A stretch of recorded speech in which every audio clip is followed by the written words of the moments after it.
खौसेथि बर' सुबुं आफादनि 9थि बोसोरारि जथुम्मा बे जथुम्माखौ 2023 मायथाइनि जानुवारि दानाव खुंनायनि थाखाय खौसेथि बर' सुबुं आफादा जोङो लाहार फाहार खालामबाय थादों।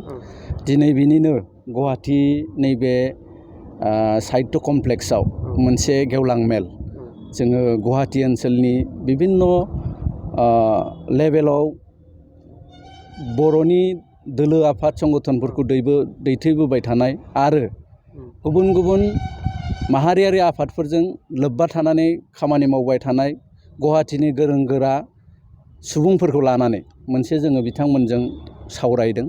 सावरायलायनायनि गेजेरजों जोङो मोनसे बाथ्राखौ थि खालामदों दे एबार जिहेतु गुवाहाटीयाव 9थि बोसोरारि जथुम्मा जागोन, बिनि थाखाय जि बानजाय आफाद बे बानजाय आफादखौ बे बोहैथि दाननि 25 अक्ट'खालि जोङो गुवाहाटीनि नैबे साहित्य कमप्लेक्सआवनो आबुङै दाफुंनायनि मोनसे सावरायलायदों।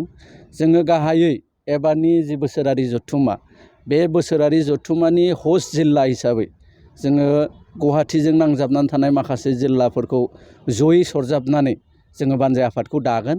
जेरै गुवाहाटी जिल्ला, कामरुप जिल्ला, रङिया, नलबारि आरो उत्तर गुवाहाटी बे ओनसोलखौ लानानै जोङो बानजाय आफादखौ आबुङै दागोन।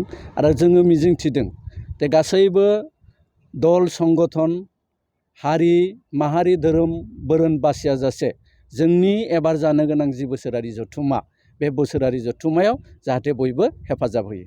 শ্রদ্ধাৰ কোকৰাঝাৰবাসী জনগণ, ইয়াৰ দ্বাৰা কোকৰাঝাৰ নগৰ কাৰ্যকৰ্তা সমিতিৰ অন্তৰ্গত অঞ্চলত বসবাস কৰা জনগণলৈ এটা জৰুৰী ঘোষণা আগবঢ়োৱা হৈছে। কোকৰাঝাৰ নগৰ কাৰ্যকৰ্তা সমিতিৰ প্ৰপাৰ্টি বা হোল্ডিং টেক্সৰ সেল্ফ এছেছমেণ্টৰ আৰু ৰি এছেছমেণ্টৰ কাম চলি আছে। যিসকলে সেল্ফ এছেছমেণ্ট আৰু ৰি এছেছমেণ্টৰ কামবোৰ এতিয়ালৈকে সম্পূৰ্ণ কৰা নাই, তেওঁলোকলৈ আমাৰ বিনম্ৰ অনুৰোধ,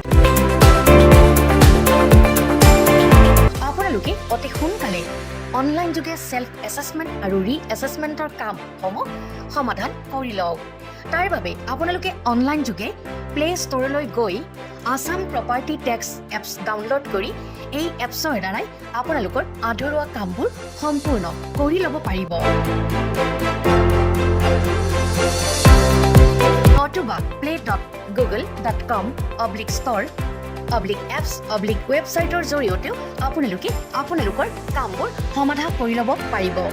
যদিহে আপোনাৰ অনলাইন যোগে আধৰুৱা কামবোৰ সমাধান কৰিবলৈ অসুবিধা হৈছে, তেনেহ'লে আপুনি কোকৰাঝাৰ নগৰ কাৰ্যকৰ্তা সমিতিৰ অন্তৰ্গত ৱাৰ্ড কমিছনাৰৰ কাৰ্যালয়লৈ গৈ প্ৰয়োজনীয় আবেদন পত্ৰ অৰ্থাৎ ফৰ্মখন সোনকালে সংগ্ৰহ কৰি লওক।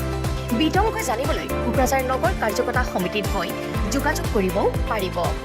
আপোনালোকৰ সহায়ৰ বাবে মেগা কেম্প অনুষ্ঠান অনুষ্ঠিত কৰা হৈছে।